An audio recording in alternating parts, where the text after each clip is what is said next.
Okay, so first things first, how did you even get directed into music? So you said you started with Jingles. How did it start, Jingles, everything? I didn't start with Jingles. In fact, when I was a kid, it's from the family, and I have one of one of our family members he died unfortunately, but he was a legend in Turkey, Anatolian rock, Barış Manço, and I was grown with them. They were always in our house when they came to concerts to Ankara, where we lived.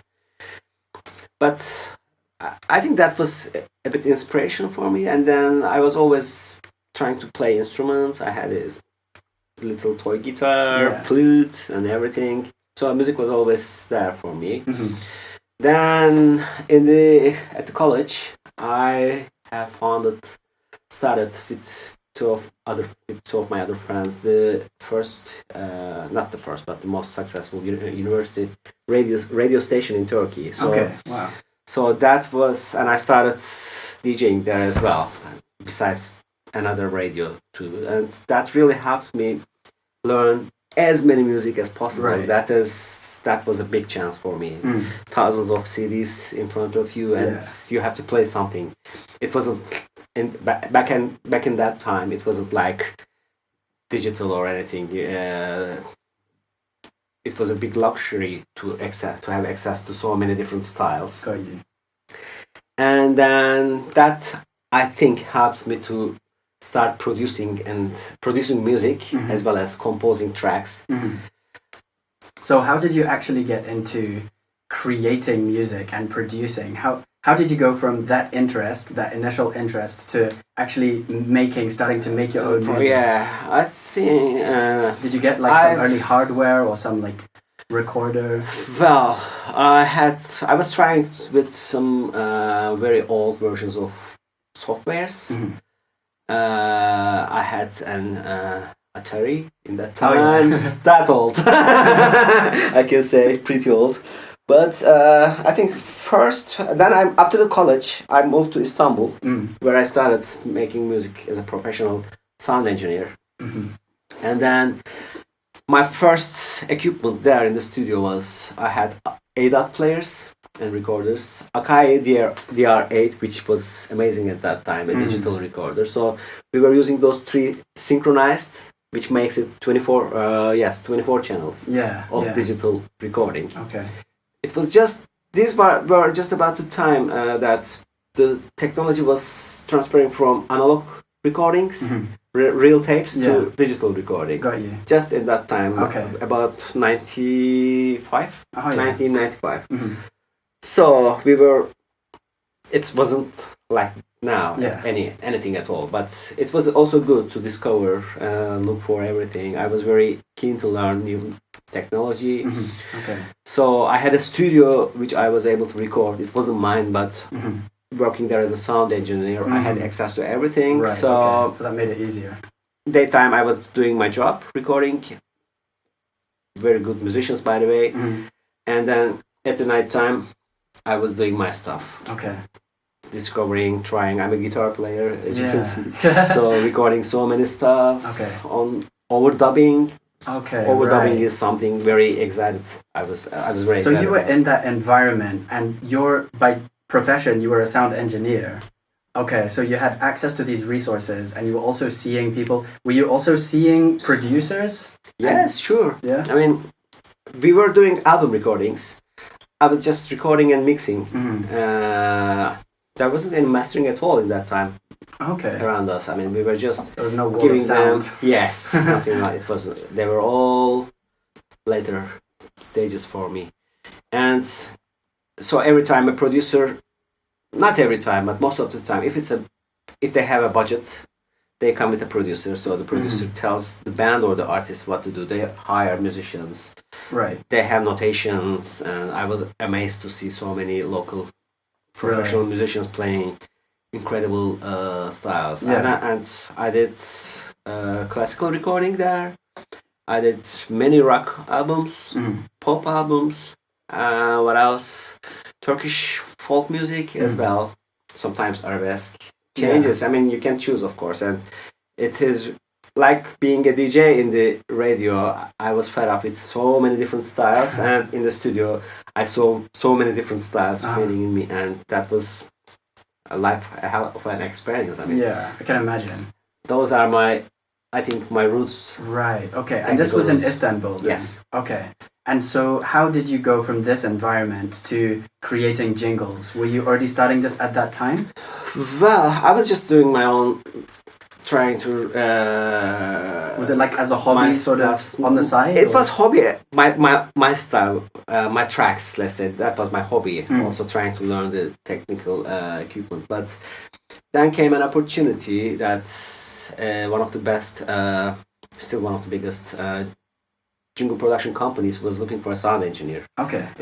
It's called Jingle House. Okay. As you with the name, you can see they. So I met with them.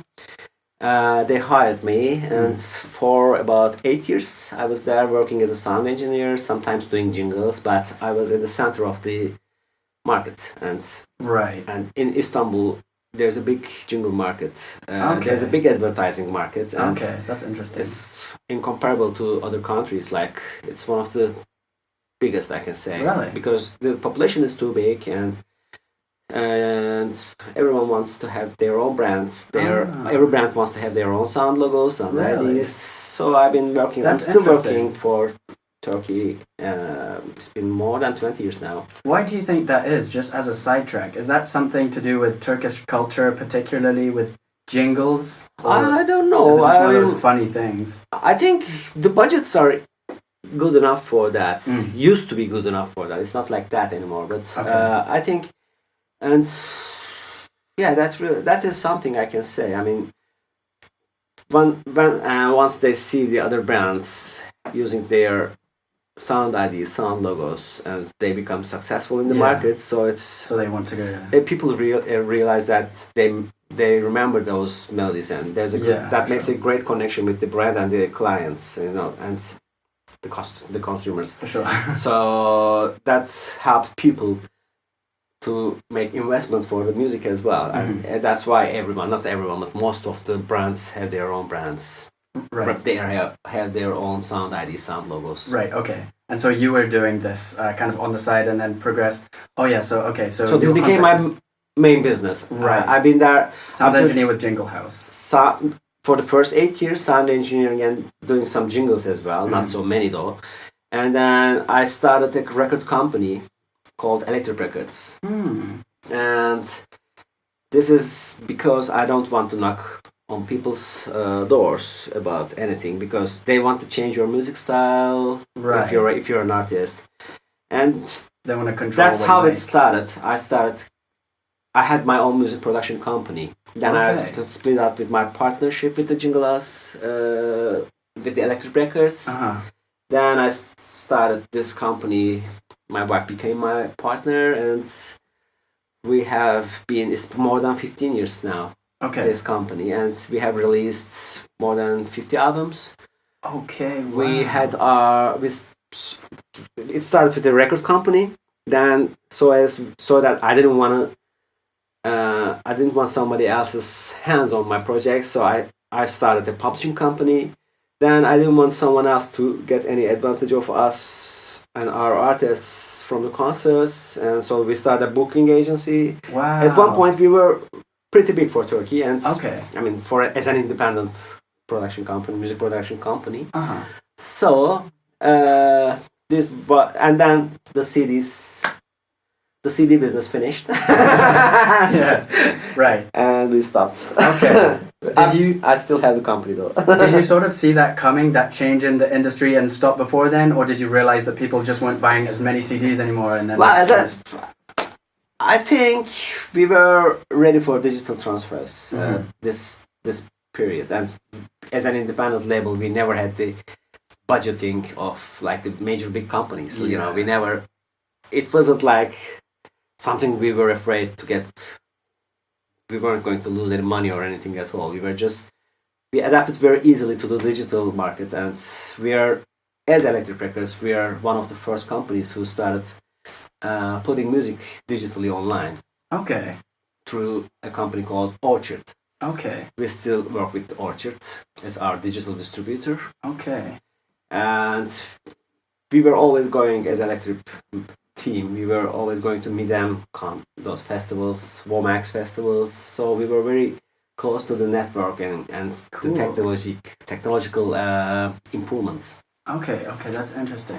So along all of this story now, and as you're kind of evolving in your career to the point where you are today, somewhere along the line you moved from Turkey to Edinburgh. So what's the kind of backstory there, and why that move, and why did you come over here to start working here, or are you living between like multiple places at the moment?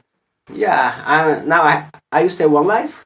Now I have two lives. Yeah. One in Istanbul, one in Edinburgh. Okay. Which I'm pretty happy. Yeah. Keeps things fresh. Well, I'm not disconnected from my home country Got at you. all. First Okay. of all, my friends, my business, everything's going there. We just closed our house and moved it here Hmm. as a family. And I had already started making music for theater for one of my friends, Murat Daltaban. He is the founder of Dot Theater Company in Turkey, a radical, one of the first and still one of the most successful independent theater companies. So I was making music for his place only because I didn't have any time as well. Mm. And I like his vision. I like the way he uses music in his place. And so one day he called me and said that, hey, we're going to Edinburgh Festival, Edinburgh International Festival. Okay. There we I go. said, okay. And I had no idea what that festival was or where Edinburgh was. I mean, I haven't been to here before. Okay. Unfortunately, or luckily, I don't know. Everything's Right. so fresh now for me still. So we were invited by Edinburgh International Festival to put Rhinoceros, Ionesco's play, Rhinoceros on stage for the festival. And it was a collaboration between Edinburgh International Festival, Royal Lyceum Theatre and Dot Theatre Company. Okay. And I was doing the music on stage and also had a little role as a cat. It was an absurd play. Okay. So I had a big cat head. I've seen the photo. I've That's seen me. the photo. Okay. So cat became more famous than my music. And nobody knows that I'm the cat. That's a cool cat too. There it is. Oh yeah, okay. So that is how I first saw Edinburgh, and I saw that theatre is very important here. Mm-hmm. It is such a big market, so many great productions, and people here in Scotland were so welcoming.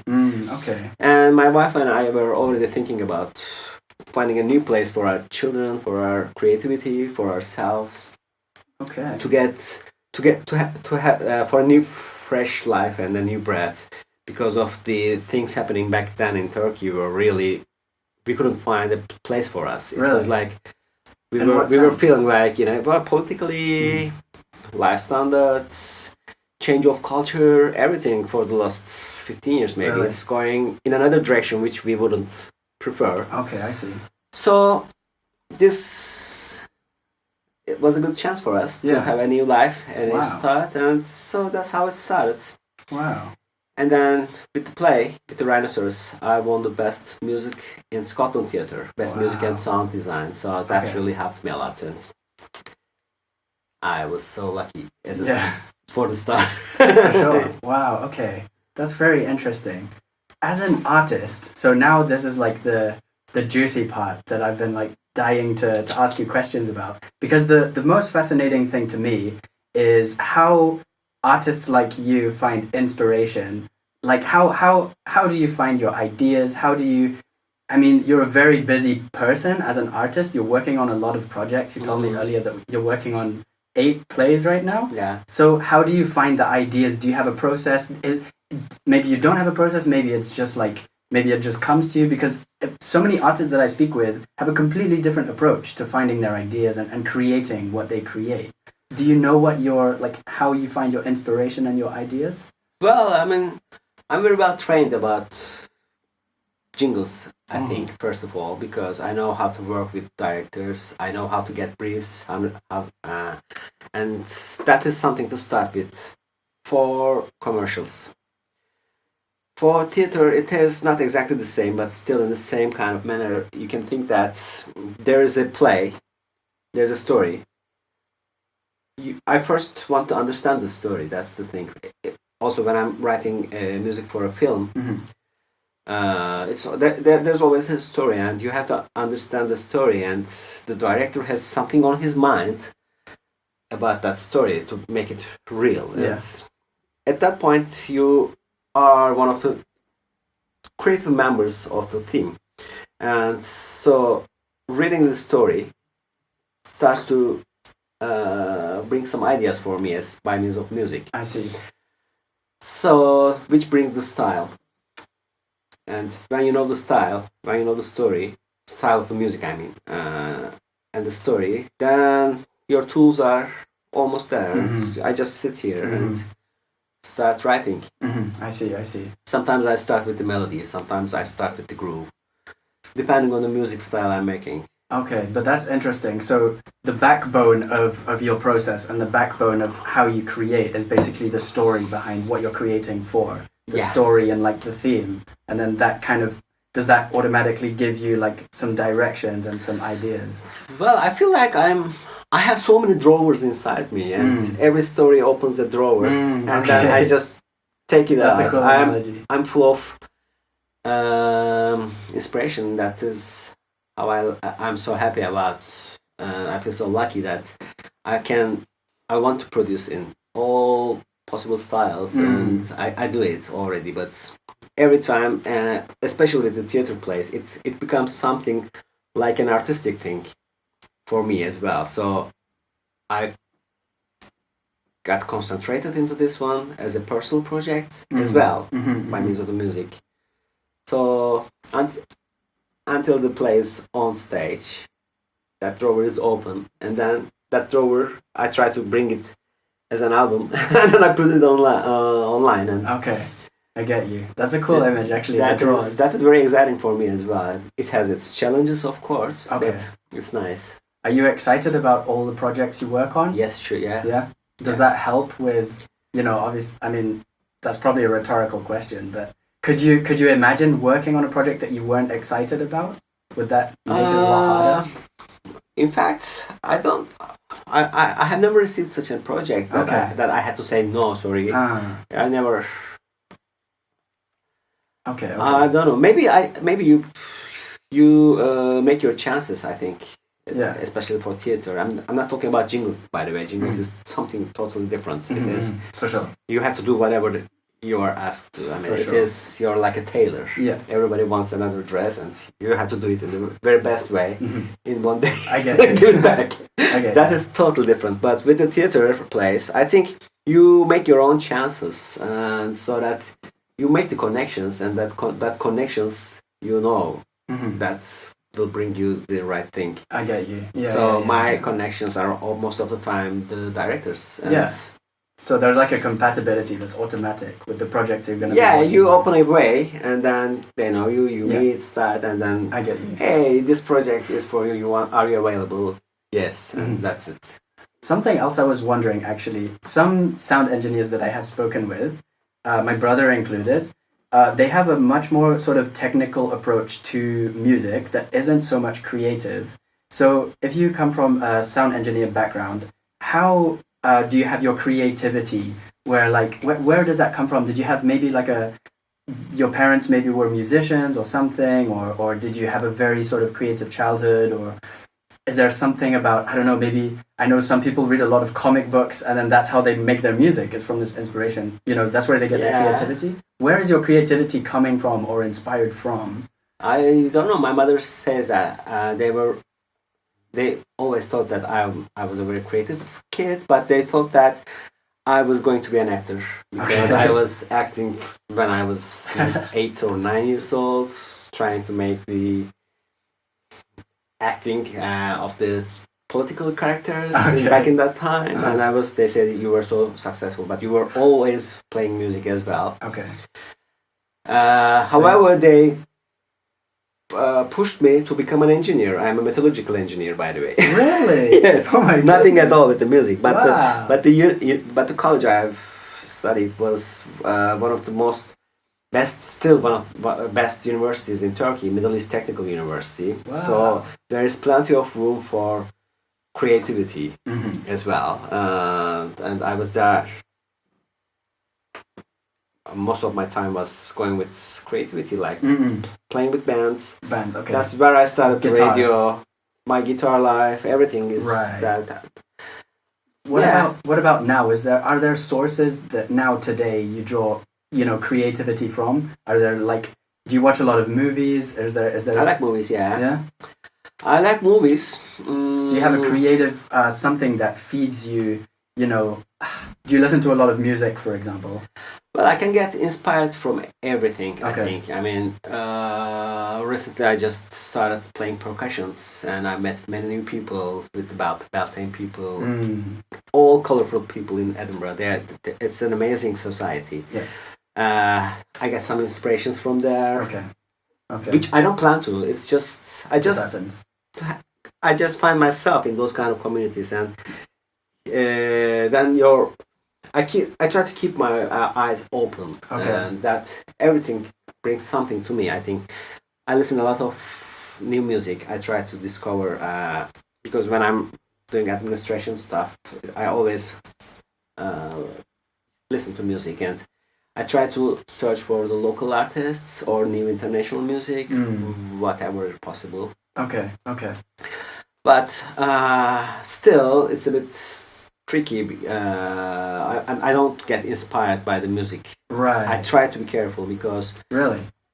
well, I'm writing melodies for about 20 years, and that is very dangerous. Oh, really? Writing melodies and selling it to people in the commercial business mostly. And how do you mean when you say dangerous? it can be somebody else's melody as well. I mean, probably it is, maybe, who knows. But, that is the thing a jingle writer must be very careful about. So I try to listen to independent music styles more than the... I try to pay attention to artists more than the tracks. That is the thing. I don't want to... Because I don't want them to be there waiting for my next song to, hey, it's not mine, I don't know. Okay. I thought it was mine. All right. That's something. But I think I get inspired here in Edinburgh, even the folk. I mean, everything. Yeah. The city itself is just an inspiration. I agree 100%. It's amazing. And mostly in the winter time for me. More than the summer. Are you more winter than summer in general? I'm more like a dark kind of man. I like dark. I mean, it never gets dark in the summer, first of all. Okay, that's very I interesting. prefer being in the dark than the... In terms of subject matter, are you more drawn towards dark subject matter as a rule? No, not necessarily? No. Okay. No. Okay. I'm quite happy. Yeah, you are. You do seem very happy. I'm a very positive guy. As a producer then, and as an artist, what are your kind of favorite... So, for example, just before I started filming, I was asking you about the percussive elements in Rhinoceros. Do you have something like a tool, like maybe because you're a guitarist, you love to have some guitars. When you're creating something, is there like a go-to that you have? Like some people love strings, or some people need to have piano everywhere. Do you have something? Well, it depends on the music style I'm making or the project I'm working on. But whenever I'm starting a track, I pay attention, or I start with the groove and the melody. Those are my two tools, which I care about. And if it's an experimental track, though, there isn't any melody at all. It's just the style for me. But if I'm writing something more in the regular structure, let's say, I start most of the time with the groove, first of all. I can say, because I started playing music with a bass guitar. Before I played guitar, I was a bass guitarist. Okay. I think that's where the groove comes from, as I told you earlier. Yes. And the melodies are important when you're writing a track, maybe, let's say. Okay, yeah, the groove. Okay. What do you want from the future? Lately I was thinking about, after moving to Edinburgh, I have managed to create one album per year. Yeah. So I have 3 albums now, which is just released, one of them. And so what's the name of this album? Sorry to interrupt. The last one. Yeah. Don't Walk Alone. Don't Walk Alone. Okay. Yeah, and while looking at those albums a couple of days ago, I just thought that it would be great to do at least once a year or even more. So I think as an artist from the future, let's say for about 10 years maybe, is it enough future? Yeah, 10 years, yeah. In 10 years, I think I would like to put most of my personal styles and ideas as albums released. Okay. That will be something that I can be proud of and satisfied as well. I understand that very well. Because I still have so many ideas which I want to do, which I'm doing, but it takes some time as an album, of course. I can relate to that. I can relate to what you That said. is my hope for the near future. Okay, I see. And outside of music and art, is there something as a human being or as a man that you want to accomplish or that you want to achieve? Something you would like to learn maybe that you don't know how to do yet? Well, I'm very open to learning new things. This percussion playing is something new for me, for example. Right, percussion. Last year, I had no idea about percussion. It's like, I was playing Bender Turkish instrument a bit, but now I play snares in one band called, that's the Beasties. We played in the Beltane Fire Festival, which helped me learn a bit of snares, and I'm playing toms with Edinburgh Noise Committee. Cool. Hopefully, I'm going to do some busks with them soon. Cool. So Any taiko? Any taiko? You know, taiko? those big Yeah, I know. Japanese Yeah. drums? Those are so cool. That is too late. So Okay. So some percussion I'm and stuff. open to every ideas. Like I don't normally plan anything, but Okay, I they see. come and find me. Okay. These kind of things. Last year there wasn't any percussions. Now there is. So, Cool. but other than that, I would like to see as many places as possible. Okay. That is something starting. I have been to Highlands a couple of times, but I really want to spend some time at the Islands and Highlands. For sure. As for starters, and then maybe That's a great more place to away. start. Yeah. Okay. Maybe one last thing I would love to ask you actually is something that fascinates me about artists who are, for lack of a better term, high functioning. What I mean is who are very productive. Because in my experience, I come across more or less two categories of artists. There are talented artists everywhere, but there are some that are more productive than others. And something that fascinates me is artists with a very solid work ethic. Would you say that you're someone who's always had a strong work ethic in terms of, being a busy person, being very productive, or is that something you had to learn? And how did you learn and develop your work ethic, basically?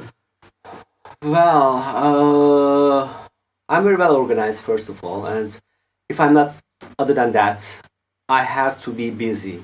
If I'm not busy, I get into depression. Okay. That's my driving force. I see. It is very just powerful force. I can't. I mustn't stop.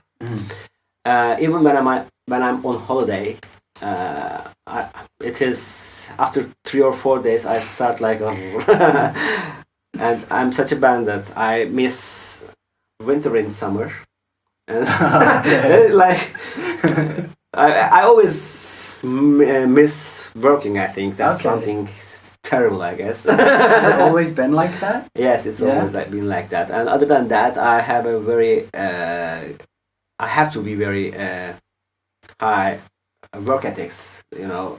I have to be very because when you're making jingles, you have a big responsibility. Yeah.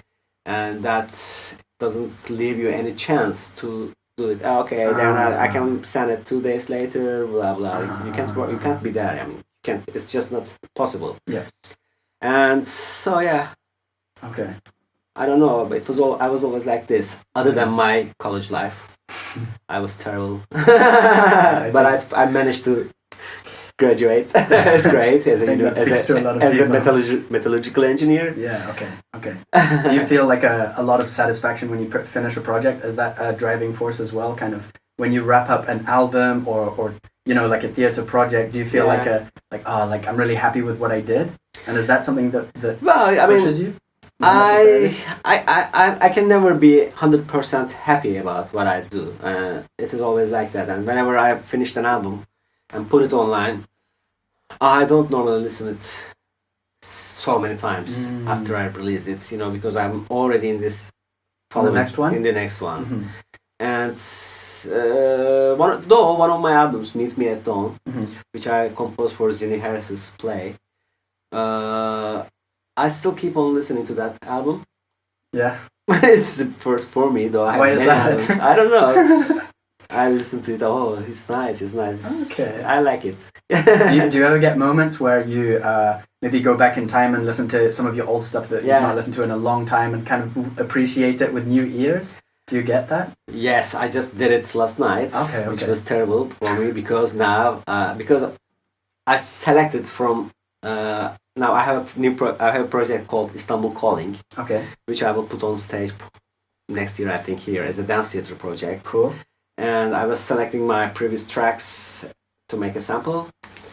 So of course you choose the best bits of those samples, and then that was, and I felt very bad after that because how am I going to do better than these? Really? That's a nightmare as a composer. You know, you always have to, of course, have a challenge first with yourself, and you have to. That's my. It's not a target, but it is something I want to achieve as an artist. You know, I always want to put a better step on the other one, on the previous one. I get you. I think so. Is that part of what? That's the thing. Is that it seems like to be successful as an artist, you can't really afford to be completely satisfied with your work because that's what pushes you to keep making stuff and try to improve each time. Yeah, I mean, are you like luckily, luckily I'm not satisfied at all. I mean, if you're satisfied, then you're finished. But this is not something you can decide. You're either satisfied or not satisfied. And it's funny that with one of my very old bands, we have an album named Are You Satisfied? Yeah. That's my song. I did this so long ago. Now I just realized talking to you that I say I'm not satisfied. Yeah. I think from what I understand though, that does seem to pop up a lot where like you can't really be completely satisfied with something you create because that's what pushes you to. You mustn't. I mean, you mustn't feel that way. Right. You cannot just say that, okay, I'm not satisfied, or so it is something inside you. You're either satisfied or not. Yeah. It is something like, like the first album of a band is always the best most of the times because it's a work of maybe 5 or 10 years, let's say, or a couple. I mean, you choose your first album from the best tracks you have, and most of them have a potential. Most of them are having hit potentials, let's say.